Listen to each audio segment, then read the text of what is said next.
శరణ్యం శరణం గత్వా శరణ్యం శరణం గత్వా భగవంతం పినాకినం భగవంతం పినాకినం మృణ్మయం స్థండిలం కృత్వా మాల్యేనా పూజయద్ భవం మాల్యేనా పూజయద్ భవం. అప్పుడు శరణాగత వత్సలుడు పినాకధరుడు భగవంతుడైనటువంటి శివుణ్ణి శరణు వేడి మట్టితో వేదిక చేసి దానిపై పార్థివ లింగాన్ని స్థాపించాడు. మట్టితో వేదికను చేశాడు. అక్కడికే అంతా ఆ మట్టితో ఉండేటువంటి రక్తం అంతా ఉంది కదా, దాంతోనే ఒక పార్థివ శివలింగాన్ని చేసి, అంటే మట్టి శివలింగాన్ని చేసి పెట్టి పూలమాలతో ఆ శివలింగాన్ని తక్షణం పూలను అక్కడే తీసుకున్నాడు. ఆ పూలతో పూజించాడు. అప్పుడు అర్జునుడు పార్థివ శివుడిపై ఉంచినటువంటి మాల లింగం మీద లేదు, వేసిన పూలంతా అక్కడ లేదు. అది కిరాతుడి నెత్తి మీద కనిపించింది. చూశాడు ఒకపారి, కిరాతకుడు నెత్తి మీద ఉన్నాయి, తాను చేసిన పూజ అంతా అక్కడ ఉన్నాయి. అర్జునుడు ఆశ్చర్యపోయాడు, ఎంతో ఆనందించి ఇప్పుడు అర్థమైంది, ఆయనే శివుడని గ్రహించాడు. అంతవరకు రాలేదు జ్ఞానం. వెంటనే కిరాతకుడి రూపంలోని శివుడు పాదాలు పట్టేసుకున్నాడు గట్టిగా వెళ్ళి. శివుడు ఎంతో ఆనందించాడు, బాగా ఏడ్చాడు. గంభీరంగా అర్జునుడితో ఇలా అన్నాడు, ఓ పల్గుణ, నీ అసాధారణమైన పరాక్రమానికి నేను చాలా సంతోషించాను. శౌర్యంలో నీతో సమానమైన క్షత్రియుడు లేడు. మన ఇద్దరి తేజస్సు పరాక్రమం సమానంగా ఉన్నాయి. శివ సమానంగా ఉందిరా నీది. అర్జున, నాతో సమానంగా ఉంది నీది. అందుకే అర్జున అంటే భయపడతాను అందరూ కూడా. నేను నీ పట్ల ప్రసన్నుడనయ్యాను, నన్ను దర్శించుకో. నేను నీకు దివ్య దృష్టినిస్తున్నాను. నువ్వు పూర్వం నరుడు అనే ఋషివి. నువ్వు యుద్ధంలో శత్రువులను సంహరిస్తావు, దేవతలను కూడా జయిస్తావు.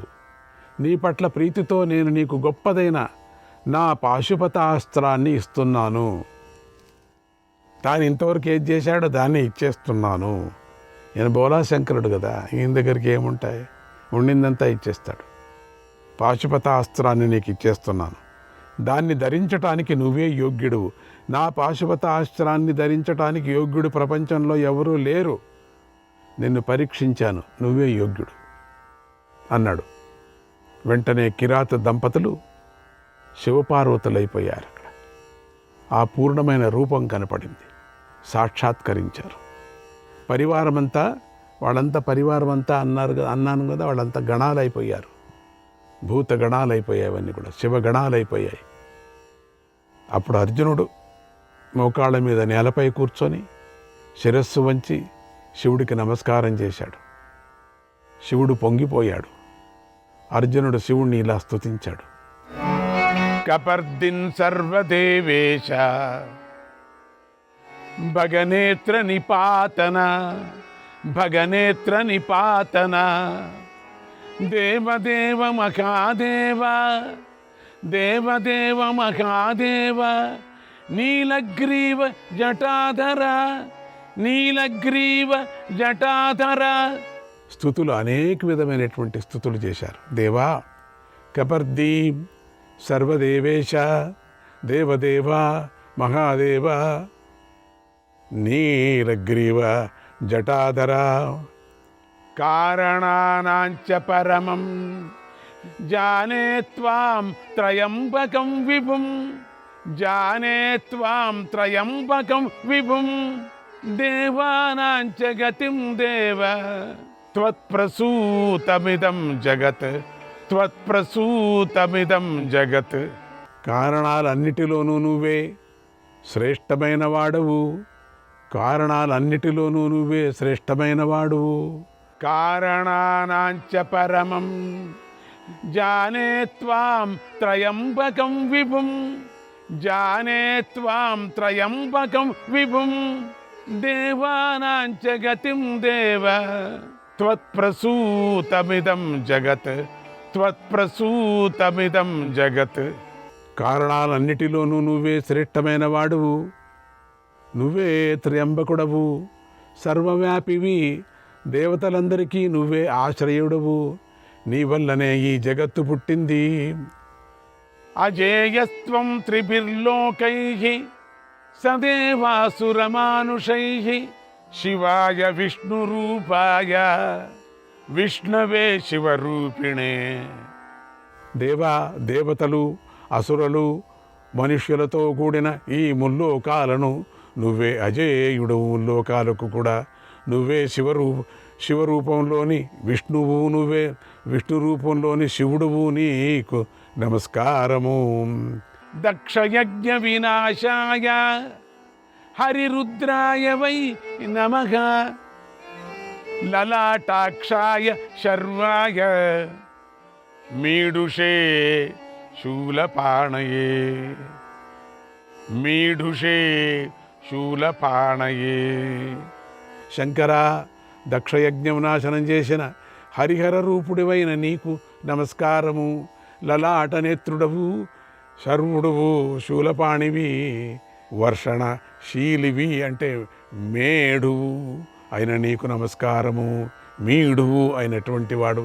పినాక గోప్త్రే సూర్యాయ, పినాక గోప్త్రే సూర్యాయ మాంగళ్యాయ చ వేదసే, మాంగళ్యాయ చ వేదసే, ప్రసాదయే త్వాం భగవన్, ప్రసాదయే త్వాం భగవన్, సర్వభూత మహేశ్వర, సర్వభూత మహేశ్వర. శివ, నువ్వు పినాక రక్షకుడవు, సూర్యస్వరూపుడవు, మంగళస్వరూపుడవు, సృష్టికర్తవు, సర్వభూత మహేశ్వర, నన్ను అనుగ్రహించమని కోరుతున్నాను. నువ్వు భూతగణాధిపతుడవు, జగత్తుకు శుభాన్ని చేకూరుస్తావు, లోక కళ్యాణ కారకుడవు, ప్రకృతి పురుషులకు అతీతమైన సూక్ష్మాతరుడవు. హరుడవైన నీకు నమస్కారము. సూక్ష్మాతరుడవు నీవు. ఓ భగవంతుడా, శంకర, నా అపరాధాన్ని మన్నించు. నిన్ను చూడాలని ఈ మహాగిరికి వచ్చాను. శ్రేష్టమైన హిమగిరి శిఖరము నాకెంతో ఇష్టమైనది. ఇది మునులకు నివాసము. ఓ దేవా, నువ్వు సకల లోకాల చేత పూజింపబడుతున్నావు. నన్ను అనుగ్రహించమని వేడుతున్నాను. మహాదేవా, నేను అజ్ఞానం వల్ల నీతో యుద్ధం చేశాను. ఇందులో నా అపరాధం లేదు. కనుక ఓ శంకర, ఇప్పుడు నేను నిన్ను శరణు కోరుతున్నాను. నా సాహసాన్ని క్షమించు అని ప్రార్థించాడు. అప్పుడు అర్జునుణ్ణి శంకరుడు స్పర్శ చేసి క్షమించానులే అన్నాడు. తర్వాత శంకరుడు ఎంతో సంతోషిస్తూ అర్జునుడిని కౌగిలించుకొని ఓదార్చాడు. శ్రీకృష్ణాయ పరమాత్మనే నమః. 40వ అధ్యాయము. శివుడు అర్జునుడితో ఇలా అన్నాడు. అర్జున, నువ్వు పూర్వము నరమహర్షివి, నరనారాయణ మహర్షికి తోడుగా ఉన్నావు. బదరికావనంలో నారాయణ మహర్షికి అంటే నారాయణ మహర్షికి తోడుగా ఉన్నావు.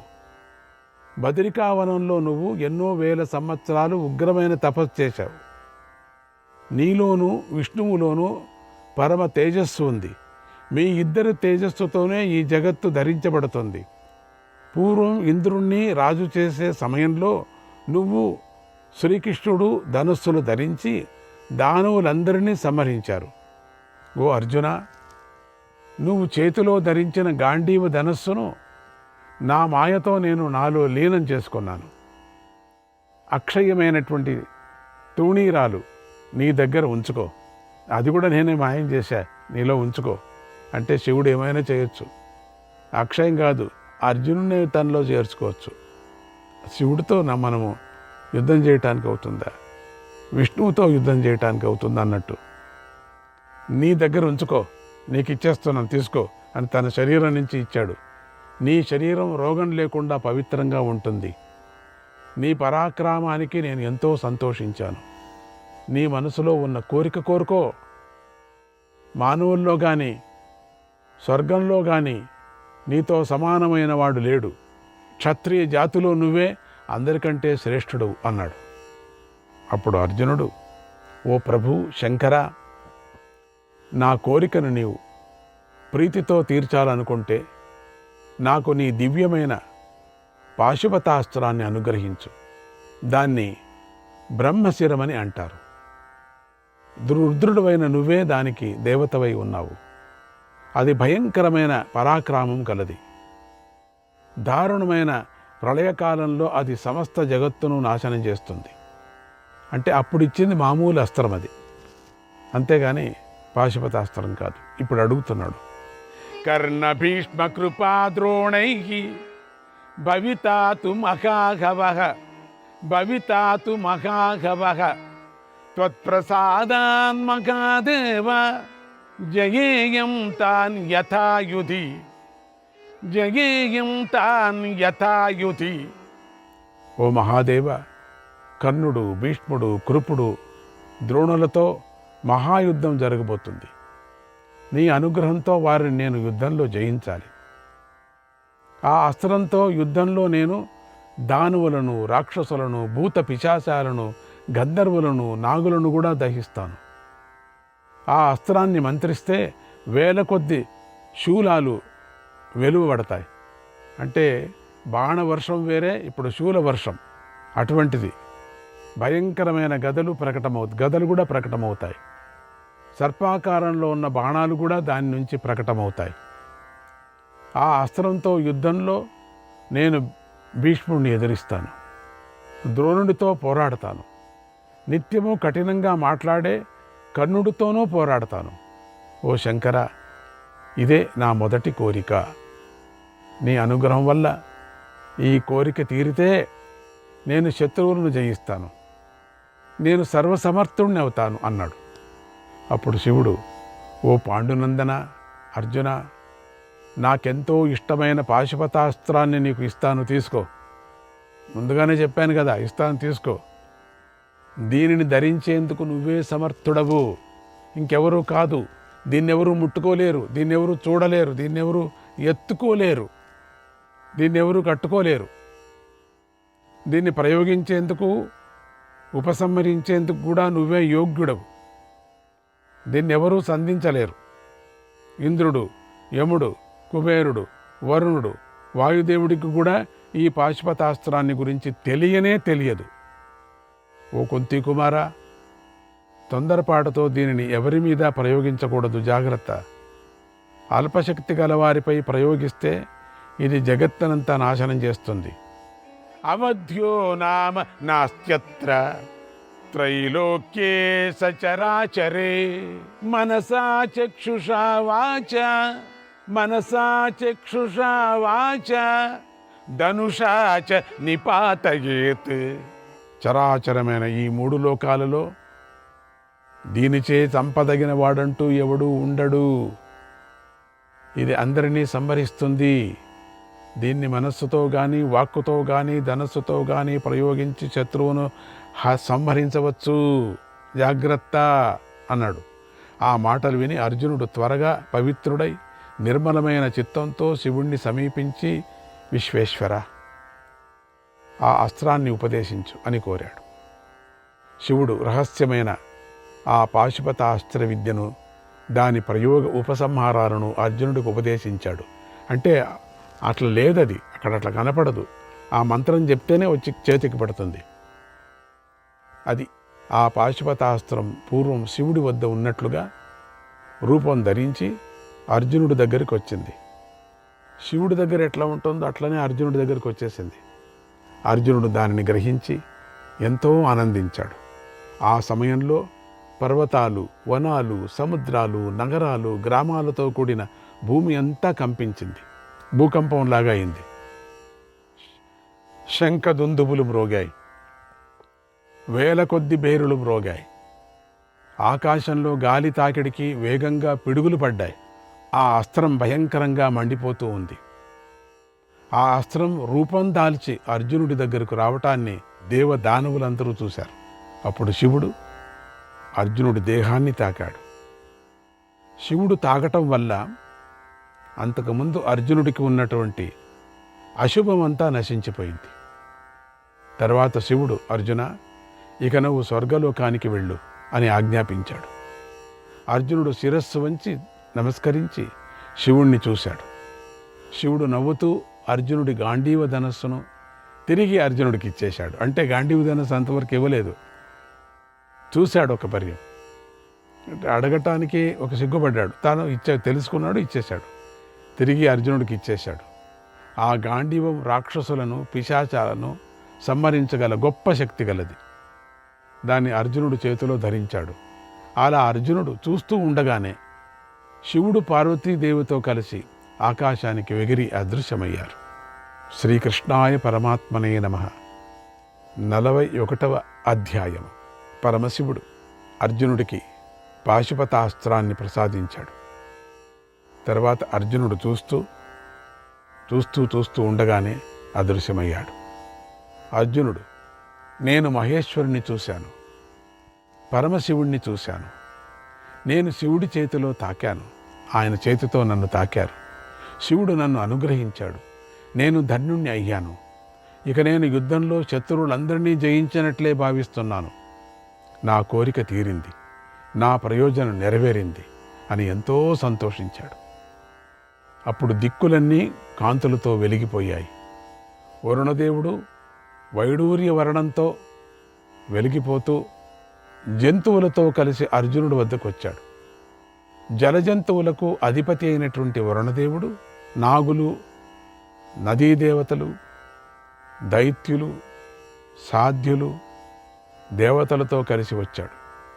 అదే సమయంలో అక్కడికి యక్షులందరితోనూ కలిసి కుబేరుడు వచ్చాడు. ఆయన కూడా తన తేజస్సుతో ఆకాశాన్ని ప్రకాశింపజేస్తున్నాడు. ఆయన పరమసుందరంగా ఉన్నాడు. ఆయన శ్రీమంతుడు, ధనాధ్యక్షుడు. ఆ కుబేరుడు అర్జునుడి వద్దకు కూడా వచ్చాడు. అలాగే లోకాలను అంతం చేసేవాడు, శ్రీమంతుడు అయినటువంటి యమధర్మరాజు కూడా వచ్చాడు. ఆయనతో పాటు పితృదేవతలు కూడా వచ్చారు. యమధర్మరాజు ప్రాణులన్నిటినీ నాశనం చేస్తాడు కదా, ఆయన దండం ధరించి విమానంలో అక్కడికి వచ్చాడు. ఆయన గుహ్యకులు, గంధర్వులు, నాగులు తన తేజస్సుతో ప్రకాశింపజేస్తూ వచ్చాడు. ప్రళయకాలంలో కనిపించే రెండో సూర్యుడిలాగా వెలిగిపోతూ వచ్చాడు. అలా దేవతలందరూ వచ్చి అర్జునుడిని చూశారు. ఇంతలో ఒక ముహూర్త కాలంలో సచీదేవితో కలిసి ఇంద్రుడు ఐరావతాన్ని ఎక్కి అక్కడికి వచ్చాడు. ఆయన వెంట దేవతలు కూడా వచ్చారు. ఇంద్రుడు శిరస్సుపై తెల్లని గొడుగు ధరించి ఉన్నాడు కదా, ఆయనను గంధర్వులు, ఋషులు స్తుతిస్తున్నారు. అక్కడికి వచ్చిన ఇంద్రుడు సూర్యుడిలాగా వెలిగిపోతున్నాడు. తర్వాత దక్షిణ దిక్కున ఉన్న యముడు ఇలా ఒక మంచి మాట అన్నాడు. ఓ అర్జున, మేము లోకపాలకులం, మేమంతా లోకపాలురం. నీకోసమే వచ్చాం, దశ దిశ దిక్కుల నుంచి వచ్చాం. మమ్మల్ని చూడు, నీకిప్పుడు మేము దివ్య దృష్టిని ఇస్తున్నాం. మమ్మల్ని చూడటానికి నువ్వు యోగ్యుడవు, అర్హుడవు. నువ్వు పూర్వము నరుడనే ఒక మహర్షివి.